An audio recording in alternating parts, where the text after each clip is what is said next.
इतना बड़ा स्कूल जो है आपने देखा, इसको मेंटेन करने के लिए तो कितना पैसा चाहिए। तो सबसे पहले मैं एक अपने विद्यार्थी से मिली, सतीश गुप्ता जी हैं वो, उनका था रोटरी क्लब मिड टाउन। तो उनसे मैंने थोड़ा आग्रह किया कि और अपने हालात बताए। उन्होंने कहा मैडम डोंट वरी, हम आपको कोऑपरेट करेंगे। वो आए, उन्होंने मेरे साथ ऐसे देखा, सारा बच्चों की इंटरव्यू ली, बच्चों से अपना उनका रखा कॉन्ट्रैक्ट और देखा बच्चों को। तो उन्होंने कहा कि यहाँ वास्तव में ज़रूरत है। उनके आने के बाद हर 15 अगस्त वो मेरे स्कूल में सेलिब्रेट करने लगे और जो हमें बच्चों के लिए या टीचर्स के लिए चाहिए होता था वो देते थे। मैं तो पंजाब सरकार की किसी बात पे किसी प्रकार का भी कमेंट देना तो मुझे पसंद ही नहीं है कि मैं दूं। लेकिन मैं एक बात ज़रूर कहूँगी कि कम से कम यदि वो कुछ नहीं दे रहे हैं, कुछ नहीं कर रहे हैं, तो ये कहा जाता है कि बच्चे कम हैं।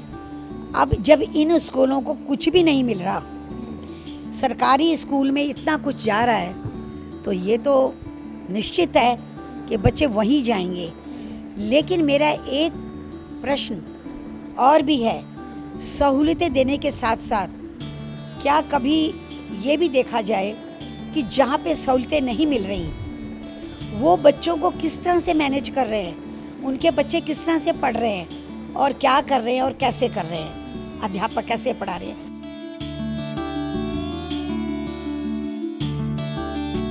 मेरे स्कूल के अंदर लेबर क्लास फैमिली के बच्चे हैं, राइट। क्या इनको समाज के अंदर अच्छा स्कूल नहीं चाहिए? क्या इनको पढ़ने का राइट नहीं है? ठीक है, मेरे पास अभी जो 70 बच्चे हैं सब लेबर क्लास फैमिली के हैं, लेकिन उनको ऐसा महसूस मैंने होने ही नहीं दिया कि आप लेबर क्लास के हो। बच्चे ने मुंह नहीं धोया, साबुन रखा है, टॉवल रखा है। कई बार ऐसे बच्चे आ जाते हैं, कई बार बच्चे आते ही ऐसे बैठते हैं जो बिल्कुल थके होते हैं, तो उनको तैयार कैसे करना पढ़ने के लिए। ये तो नहीं हम आ गए क्लास में, बच्चा यूं उदास बैठा है, पढ़ ही नहीं रहा, अब उसको लाना है पढ़ने के लिए, वो मैंने कैसे लेके आना है, उसको करना जो है बहुत कठिन कार्य है। अध्यापक का रास्ता इतना आसान नहीं है जितना हम समझ रहे हैं। मुझे पूछते हैं मैडम आप ऐड क्यों नहीं करते अपनी, आप पर्चे छपाओ, आप स्कूल में कहो कि इधर बच्चे आए। मैंने ना ऐड की, ना मैंने पर्चे छपाए, ना मैं बच्चों को कह रही आप इधर आओ, क्योंकि जब दूसरे स्कूलों को भी जरूरत है बच्चों की तो वो भी तो कह रहे इधर आओ। तो ये तो तमाशा बन जाएगा, मैं इधर बुलाऊं वो उधर बुलाएं, तो काम तो खराब है ना। तो मैंने ये सोचा है कि जहाँ पर जितने बच्चे हैं, मेरे पास 70 बच्चे हैं, मैं 70 बच्चों को पॉलिश कर दूं बड़े अच्छे तरीके से। कोई कुछ भी कहे कि यहाँ तो बच्चे नहीं हैं, मुझे उसकी चिंता नहीं है। मुझे सिर्फ ये है कि 70 बच्चों को इतना पॉलिश कर दूं कि समाज में यदि वो कुछ ना बन पाए, अपनी रोटी रोजी खा सकें, गलत कार्यों की तरफ न जाएं, नशा ना करें और चोरी चकारियों में ना पड़े।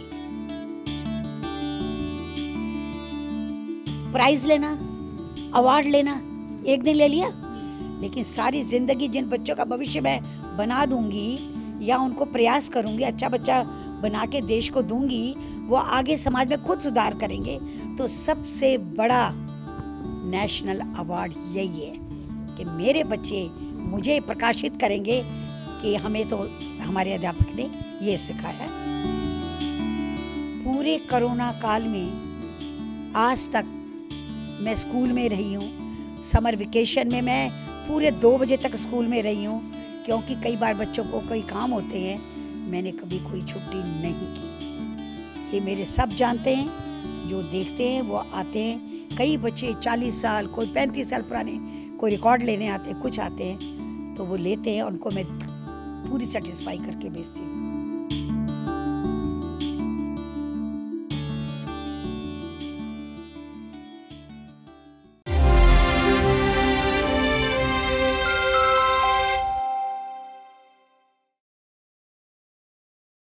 ਅੱਜ ਅਸੀਂ ਤੁਹਾਨੂੰ ਇੱਕ ਅਜਿਹੇ ਸਕੂਲ ਦੇ ਵਿੱਚ ਲੈ ਕੇ ਪਹੁੰਚੇ ਹਾਂ ਜੋ ਸਨ 1886 ਦਾ ਹੈ।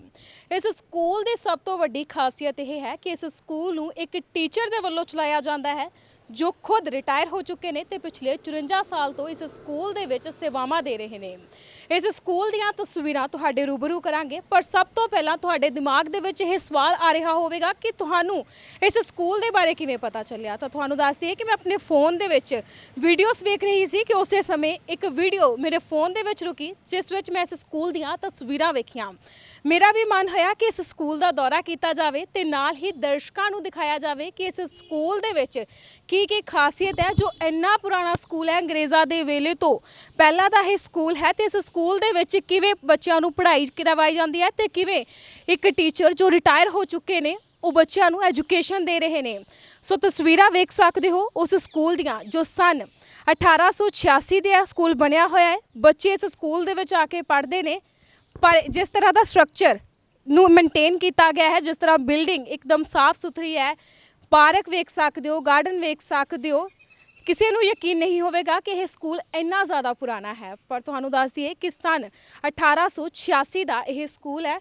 ਸੋ ਤਸਵੀਰਾਂ ਲਗਾਤਾਰ ਤੁਹਾਡੇ ਰੂਬਰੂ ਕਰ ਰਹੇ ਹਾਂ।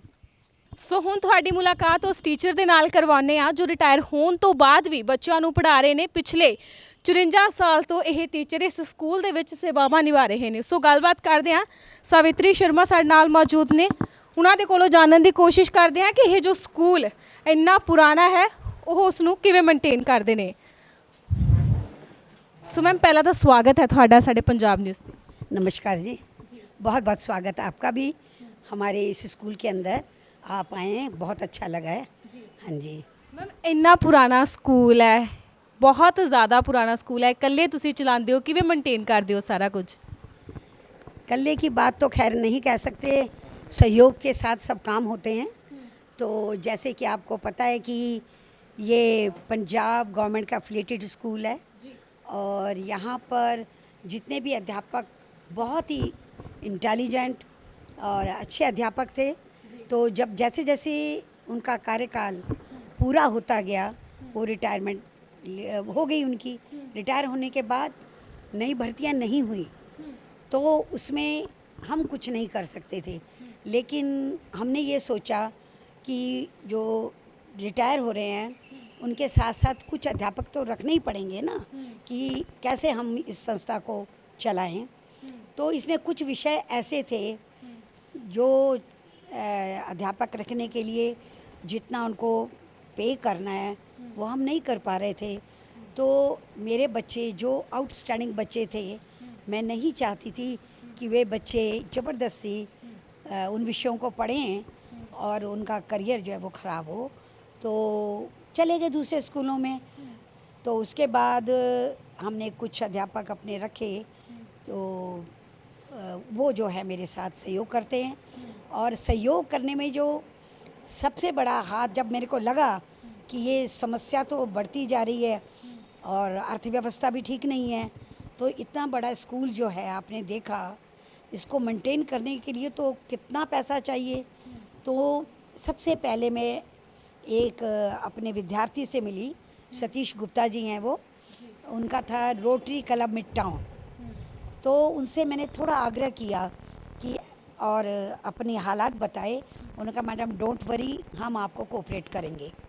वो आए, उन्होंने मेरे साथ ऐसे देखा, सारा बच्चों की इंटरव्यू ली, बच्चों से अपना उनका रखा कॉन्ट्रैक्ट और देखा बच्चों को। तो उन्होंने कहा कि यहाँ वास्तव में ज़रूरत है। उनके आने के बाद हर 15 अगस्त वो मेरे स्कूल में सेलिब्रेट करने लगे और जो हमें बच्चों के लिए या टीचर्स के लिए चाहिए होता था वो देते थे। उसके बाद धीरे धीरे रोटरी क्लब मिड टाउन के बाद rotary club south, rotary inner wheel, rotary main, land club, ये मेरे साथ जुड़ गए।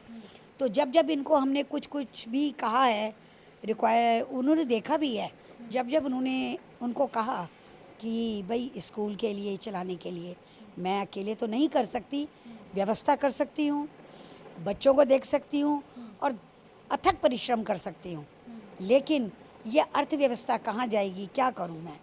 तो उसमें सभी क्लब्स ने, जैसे साउथ रोटी थे, उन्होंने मुझको दिए, वाइट वॉश करवाई है, सब कुछ किया। उसके बाद अपने इनर व्हील ने मेरा बहुत मदद की।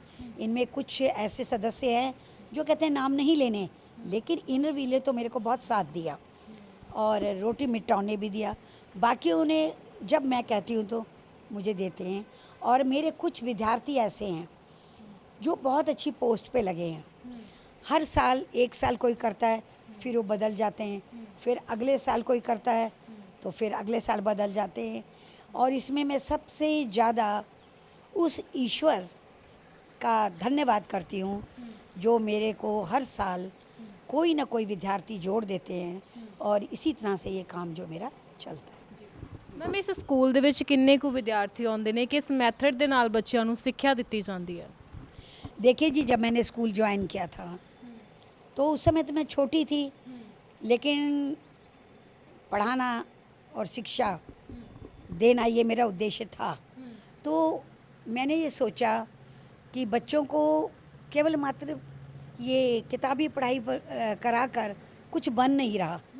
वो पढ़ के तो आते थे, होमवर्क भी करते थे, लेकिन जो एक अनुशासन बच्चे को हमने सिखाना है और देश को एक अच्छा चरित्रवान बच्चा देना है, उसके लिए थोड़ा सा हट के हमें काम करना पड़ेगा। तो उसमें मैंने ये भी सोचा कि अगर मैं इनको ज़्यादा 10 मिनट लेती हूँ तो इनके विषय ख़राब होंगे। तो मैंने फिर हिंदी विषय चुना था कि जिनमें से मैंने देखा कि लेसन्स होते हैं, अच्छे अच्छे निबंध होते हैं, और कई कविताएं ऐसी होती हैं, मैथिली शरण गुप्त, हरिवंश बच्चन राय, इनकी बहुत अच्छी अच्छी कविताएं, उनके माध्यम से मैंने बच्चों को सिखाना है। कुछ ना कुछ कोरिलेट करूंगी और बड़े अच्छे ढंग से रुचि पैदा करूंगी। जैसे मैं आपको ये बता रही हूँ कि अपना कबीर के दोहे हैं, तो उनमें से मैंने कुछ को अडॉप्ट भी किया अपनी लाइफ में भी। मैं बच्चों को ये समझाती थी कि आपको तो बता रही हूँ, मैं भी सीख रही हूँ। तो कबीर के 3-4 दोहे जो मैंने बिल्कुल जब पढ़े तो बहुत अच्छे लगे, तो मैंने कहा मैंने बच्चों को ये भी सिखाना है। तो बच्चे दोहे देख के ना कुछ अजीब सा महसूस करते थे, पढ़ते समय ध्यान लगा नहीं पाते थे। तो मैंने एक दिन सोचा, तो मैं आपको बताऊंगी, इसमें 4 दोहे जो थे जो मेरे जीवन में भी मुझे काम आए, और उनको मैंने बच्चों को किस विधि से पढ़ाया है, यदि आप पूछ रहे हैं तो पहला दोहा जो था वो मैंने किस तरह से उनको पढ़ाया। पत्ता टूटा डार से ले गई पवन उड़ाए, अब के बिछड़े कब मिलेंगे, मिले दूर पड़ जाए। पानी केरा बुध बुधा हस मानस की जात, देखत ही छिप जावना ज्यों तारा प्रभात।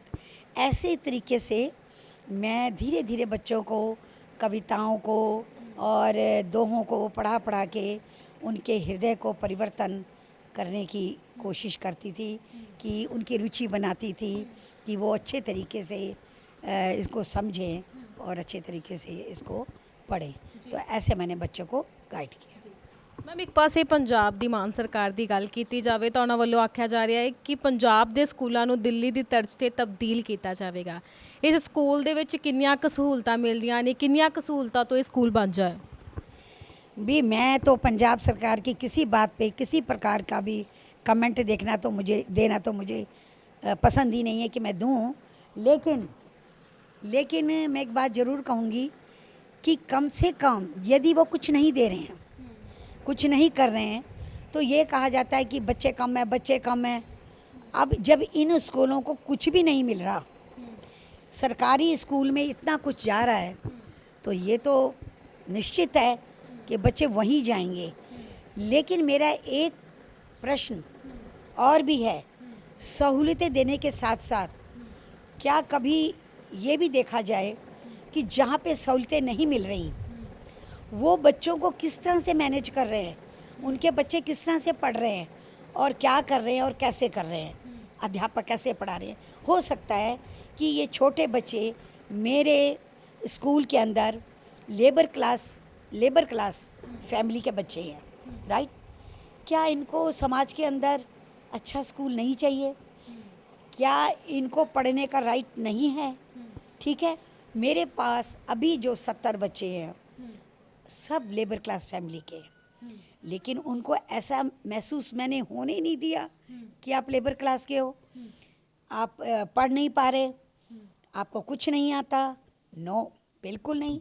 उनको मैंने बिठाया है, बैठने का तरीका, उठने का तरीका, कैसे आपने पढ़ना है, कैसे बैठना है, बैग कैसे पैक करने हैं और आपने ड्रेस कैसे पहनी है, आप हैंकी लेके आओ, आप बैच रखो। मैंने सब चीज़ें उन बच्चों को तौर तरीके ऐसे सिखाए जा रहे हैं। आपने बोलना कैसे है, आपने चलना कैसे है। यदि आपका अध्यापक आपके आगे जा रहा है तो आपने उनसे आगे नहीं जाना, थोड़ा रुकना है, जब वो चले जाएं फिर जाना है। तो कई चीज़ें ऐसी हैं जो व्यक्तित्व को निखारने में बड़े काम आते हैं। तो जब हम छोटे बच्चों को समझाते हैं तभी तो धीरे धीरे करके देश के एक अच्छे बच्चे बनेंगे। और सबसे पहले ये उनको बोलना सिखाया जाए। आज जैसे हालात चल रहे हैं उनमें मन में इतना दुख होता है कि बच्चे बोल ठीक नहीं रहे, चाहे वो कितनी बड़ी पोस्ट पर जा रहे हैं, चाहे वो नेता बन रहे हैं, कुछ भी बन रहे हैं, लेकिन जब हम उनको सुनते हैं और भाषा में वो कुछ नहीं मिलता तो मन में दुख होता है हमें अपने पर कि हम कैसे अध्यापक हैं कि हमने बच्चों को इतने बड़े बोलना नहीं सिखाया कि जिनको हज़ारों लोगों ने सुनना है और बच्चों ने उनको कॉपी करना है।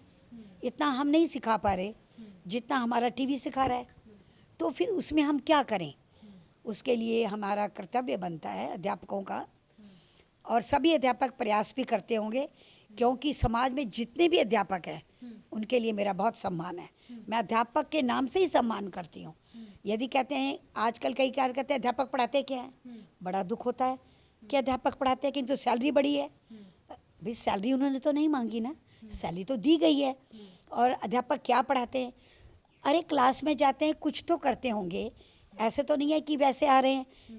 ठीक है, मैं ये मानती हूँ कमियाँ हो सकती हैं, कमियाँ हो सकती हैं कि हम वो कुछ नहीं कर पा रहे होंगे वो जो वो चाह रहे हैं। तो हर एक का अपना अपना नज़रिया है, लेकिन पूरे अध्यापक वर्ग समूह को ये कह देना कि अध्यापक नहीं पढ़ाते तो उस समय हमारे मन में कितना दुख आता है कि हम यहाँ फिर क्या करने आ रहे हैं। अगर नहीं पढ़ा रहे तो क्या करने आ रहे? तो पढ़ाई में मैंने केवल मात्र किताबी की पढ़ाई नहीं, नैतिक शिक्षा प्लस बच्चों को उनकी फिर नेक्स्ट डे आउटपुट देखना। ठीक है, बच्चे ने मुंह नहीं धोया, साबुन रखा है, टॉवल रखा है। कई बार ऐसे बच्चे आ जाते हैं, कई बार बच्चे आते ही ऐसे बैठते हैं जो बिल्कुल थके होते हैं, तो उनको तैयार कैसे करना है पढ़ने के लिए। ये तो नहीं हम आगे क्लास में बच्चा यूँ उदास बैठा है, पढ़ ही नहीं रहा, अब उसको लाना है पढ़ने के लिए, वो मैंने कैसे लेके आना है, उसको करना जो है बहुत कठिन कार्य है। अध्यापक का रास्ता इतना आसान नहीं है जितना हम समझ रहे हैं। आज हम प्रोफेशनल तो बन गए हैं, लेकिन जैसे कई बार मैं कहती हूँ कि इतना काम कर लिया, मुझे पूछते हैं मैडम आप ऐड क्यों नहीं करते अपनी, आप पर्चे छपाओ, आप स्कूल में कहो कि इधर बच्चे आएँ। मैंने ना ऐड की, ना मैंने पर्चे छपाए, ना मैं बच्चों को कह रही आप इधर आओ, क्योंकि जब दूसरे स्कूलों को भी ज़रूरत है बच्चों की तो वो भी तो कह रहे इधर आओ। तो ये तो तमाशा बन जाएगा, मैं इधर बुलाऊं वो उधर बुलाएं, तो काम तो ख़राब है ना।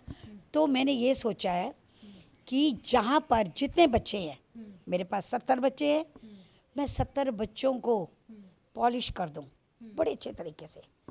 कोई कुछ भी कहे कि यहाँ तो बच्चे नहीं हैं, मुझे उसकी चिंता नहीं है। मुझे सिर्फ ये है कि 70 बच्चों को इतना पॉलिश कर दूं कि समाज में यदि वो कुछ ना बन पाए, अपनी रोटी रोजी खा सकें, गलत कार्यों की तरफ न जाएं, नशा ना करें और चोरी चकारियों में ना पड़े। ठीक है, जब ऐसे बच्चे मैं 70 भी तैयार करती हूँ वो आगे समाज में औरों के साथ रहेंगे, वो अच्छी बात ही करेंगे, वो आगे को बच्चों को समझाएंगे। तो क्या ये पढ़ाई का उद्देश्य नहीं है? पढ़ाई का उद्देश्य केवल किताबी पढ़ाई, तोते की तरह पढ़ा दिया, रिजल्ट हमारा 100% आ गया। मैं ना तो इससे दुखी होती हूँ कोई मुझे क्या कह रहा है। अपना काम करना मेरा उद्देश्य है, आलोचनाओं की तरफ नहीं जाती। तो मैंने फिर कहा कि मैंने बड़ी कोशिशें की थी कि मेरे साथ मिले, कोई मेरे काम को भी दिखाई बताए। फिर आत्म अनुभूति हुई मुझे कि प्राइज़ लेना, अवार्ड लेना, एक दिन ले लिया, लेकिन सारी ज़िंदगी जिन बच्चों का भविष्य मैं बना दूंगी या उनको प्रयास करूंगी, अच्छा बच्चा बना के देश को दूंगी, वो आगे समाज में खुद सुधार करेंगे। तो सबसे बड़ा नेशनल अवार्ड यही है कि मेरे बच्चे मुझे प्रकाशित करेंगे कि हमें तो हमारे अध्यापक ने ये सिखाया है। तो मैंने सोचा कि ये भी बात बंद करेंगे कि ऐड करो, ये करो, मेरे बारे में कहो। अब आप आ गए हो ना, कैसे आ गए? आप आए यहाँ पे इंटरव्यू लेने, कैसे आ गए? मैंने तो नहीं बुलाया ना आपको, आप आए, आपने कहा जी पुराना स्कूल देखना है, ये है वो है।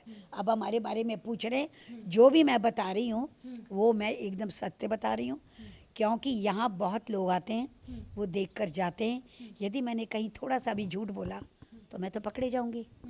बात ये है। ਤੇ ਮੈਮ ਇਸ ਸਕੂਲ ਦੇ ਵਿੱਚ ਬੱਚਿਆਂ ਦੀਆਂ ਫੀਸਾਂ ਹੋਰਾਂ ਸਕੂਲਾਂ ਦੇ ਮੁਕਾਬਲੇ ਕਿੰਨੀਆਂ ਕੁ ਨੇ? फीसें कहाँ हैं? पंजाब सरकार तो हम फीस लेने के लिए कहती ही नहीं। फीस तो हम 8वीं तक ले ही नहीं सकते, और हम लेते भी नहीं हैं। मैं ये झूठ भी नहीं कहूँगी कि हम लेते हैं, हम लेते भी नहीं हैं, क्योंकि ये उनका है कि 8वीं तक नहीं लेना। जो थोड़ी बहुत फीस लेते हैं उससे क्या हो जाएगा मेरा 70 बच्चों में? ये मुझे बताते हुए शर्म आएगी कि लोग सुनेंगे। और आपने सारा स्कूल देखा है, इसमें मैंने सिर्फ सहयोग मांगा है लोगों का। और जिनमें जो विद्यार्थी मुझसे बहुत पुराने पढ़ के चले गए, मैंने जीवन का इतना सारा वक्त यहाँ निकाल दिया और डेडिकेटेड हूँ। मैं अपने परिवार के घर को इतना नहीं देखती हूँ जितना मैं स्कूल के लिए हूँ, क्योंकि मेरा एक मन के अंदर बात जो रहती है, जो आज तक मैंने अपने किसी से, इवन घर से भी शेयर नहीं की, कि हमें यहाँ से पेंशन मिलती है, राइट। और इस स्कूल ने हमें बहुत कुछ दिया है। जहाँ से मैं लेके जाती हूँ सैलरी, ईमानदारी से मेरे बच्चे भी उस सैलरी को जो खा रहे हैं, वो करें, वो अच्छा हो, ठीक है, और साथ में प्रफुल्लित रहें वो, है ना। तो इसका कर्जा मैं कैसे चुका पाऊँ? तो मैं मेहनत कर रही हूँ। मुझे कहा गया है कि करनी, मुझे कोई दुख नहीं है। पूरे कोरोना काल में आज तक मैं स्कूल में रही हूँ। समर वेकेशन में मैं पूरे 2 बजे तक स्कूल में रही हूँ, क्योंकि कई बार बच्चों को कई काम होते हैं। मैंने कभी कोई छुट्टी नहीं की। ये मेरे सब जानते हैं, जो देखते हैं वो आते हैं। कई बच्चे 40 साल, कोई 35 साल पुराने, कोई रिकॉर्ड लेने आते हैं, कुछ आते हैं, तो वो लेते हैं, उनको मैं पूरी सेटिस्फाई करके भेजती हूँ। जब तक मैंने काम करना है, मैं सोचूँ मैं ईमानदारी से क्यों ना करूँ। तो यही तो मेरी ऐड है। तो मैंने सोच लिया कि किसी को कुछ नहीं कहना।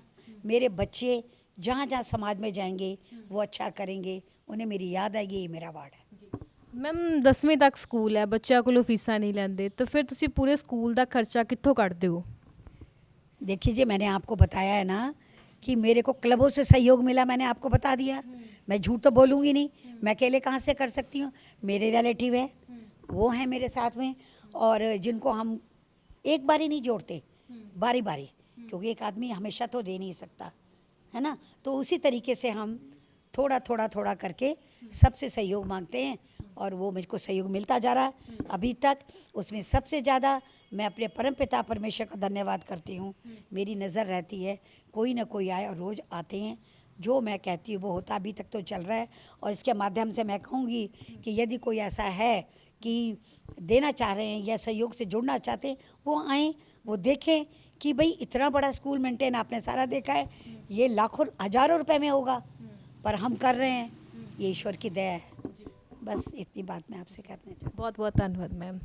ਸੋ ਉਸ ਅਧਿਆਪਕ ਦੇ ਨਾਲ ਤੁਹਾਡੀ ਮੁਲਾਕਾਤ ਕਰਵਾਈ ਜੋ ਰਿਟਾਇਰ ਹੋਣ ਤੋਂ ਬਾਅਦ ਵੀ ਬੱਚਿਆਂ ਨੂੰ ਸਿੱਖਿਆ ਦਿੰਦੇ ਨੇ, ਚੰਗਾ ਉਹਨਾਂ ਨੂੰ ਸਲੀਕਾ ਸਿਖਾਉਂਦੇ ਆ, ਅਨੁਸ਼ਾਸਨ ਸਿਖਾਉਂਦੇ ਨੇ, ਤੇ ਨਾਲ ਹੀ ਇਸ ਸਕੂਲ ਦੀਆਂ ਤਸਵੀਰਾਂ ਵੀ ਵਿਖਾਈਆਂ ਜੋ ਬਹੁਤ ਹੀ ਪੁਰਾਣਾ ਸਕੂਲ ਹੈ, ਤੇ ਇਸ ਸਕੂਲ ਦੀ ਮੇਨਟੇਨੈਂਸ ਤੁਸੀਂ ਵੇਖ ਸਕਦੇ ਹੋ। ਇੱਕਦਮ ਜੋ ਕਿ ਨਵੇਂ ਤਰੀਕੇ ਦੇ ਨਾਲ ਬਣਿਆ ਹੋਇਆ ਹੈ। ਲੱਗਦਾ ਹੀ ਨਹੀਂ ਕਿ ਇੰਨੇ ਸਾਲ ਪੁਰਾਣਾ ਇਹ ਸਕੂਲ ਹੈ। ਸੋ ਉਮੀਦ ਕਰਦੇ ਹਾਂ ਕਿ ਤੁਹਾਨੂੰ ਇਹ ਸਾਡਾ ਪ੍ਰੋਗਰਾਮ ਜ਼ਰੂਰ ਪਸੰਦ ਆਵੇਗਾ। ਕੈਮਰਾ ਪਰਸਨ ਸੁਸ਼ੀਲ ਦੇ ਨਾਲ ਮੈਂ ਸਿਮਰਨ, ਜਲੰਧਰ ਤੋਂ।